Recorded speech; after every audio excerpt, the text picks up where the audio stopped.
Je suis le premier, le dernier et le vivant. Je tiens les clés.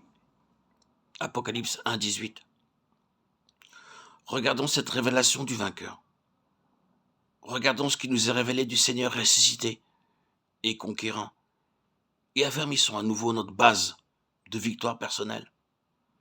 Par la toute-puissance du Christ vivant sur le trône, nous pouvons nous tenir fermes comme vainqueurs en face de toutes les forces des ténèbres. Il ne faut jamais perdre de vue le vainqueur.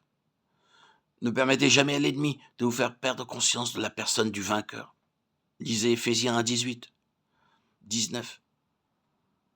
Que le Dieu de notre Seigneur Jésus-Christ, le Père de gloire, vous donne l'esprit de sagesse et de révélation dans sa connaissance, les yeux de votre cœur étant éclairés, littéralement remplis de lumière, pour que vous sachiez l'infinie grandeur de sa puissance envers nous qui croyons, selon l'efficace de sa vertu toute puissante, qu'il a déployée dans le Christ en le ressuscitant d'entre les morts. Et il l'a fait asseoir à sa droite dans les lieux célestes, au-dessus de toute principauté, autorité, puissance et domination, et de tout nom qui se nomme. Et il a assujetti toute chose sous ses pieds, et l'a donné pour être chef, tête de l'Église qui est son corps, la plénitude de celui qui remplit tout en tous. Nous avons ici une révélation du Christ ressuscité. Dieu le ressuscita des morts et l'enleva à travers la sphère de la puissance de l'air, à cette position au-dessus de toute principauté et puissance, et le fit asseoir à sa droite toute chose sous ses pieds, lui donnant toute autorité dans les cieux et sur la terre. Il est au-dessus de tout, principauté, domination, puissance. Il est l'absolu, le parfait vainqueur. Dans le chapitre suivant, l'apôtre descend de cette merveilleuse vision du conquérant que seul le Saint-Esprit peut révéler à une âme, à la sphère terrestre. Et il décrit l'état de la race humaine et l'œuvre accomplie dans le croyant pour l'unir avec le Seigneur ressuscité. Il nous a vivifiés, vous qui étiez morts dans vos fautes et dans vos péchés, dans lesquels vous avez vécu autrefois, selon le train de ce monde, selon le prince de la puissance de l'air, l'esprit qui agit maintenant dans les enfants de rébellion.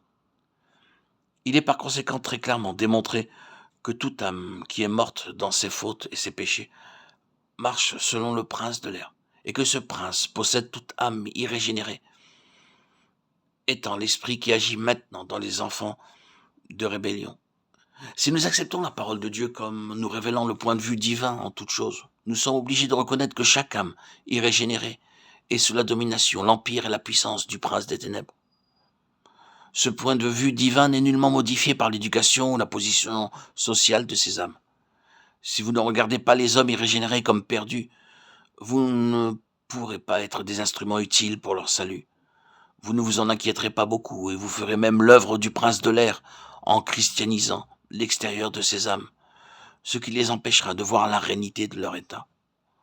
Paul descend des hauteurs de cette glorieuse vision pour faire une description rapide de la sphère humaine, puis il y remonte, disant, lorsque nous étions morts, il nous a vivifiés ensemble avec Christ. Il nous a ressuscités ensemble et nous a fait asseoir ensemble dans les lieux célestes en Jésus-Christ, Éphésiens 2, 5, 6. Pouvons-nous avoir un tableau plus complet du péché, de Satan, de Christ et de notre position vis-à-vis de chacun que celui-ci?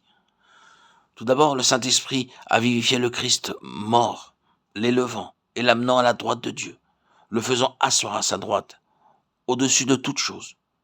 Puis, descendant dans la pauvre âme morte, dans ses péchés, sous la domination de Satan, et lui disant, parce que Christ est mort pour toi, et que tu es morte avec lui, tu es vivifié avec Christ et élevé dans une vie nouvelle en lui.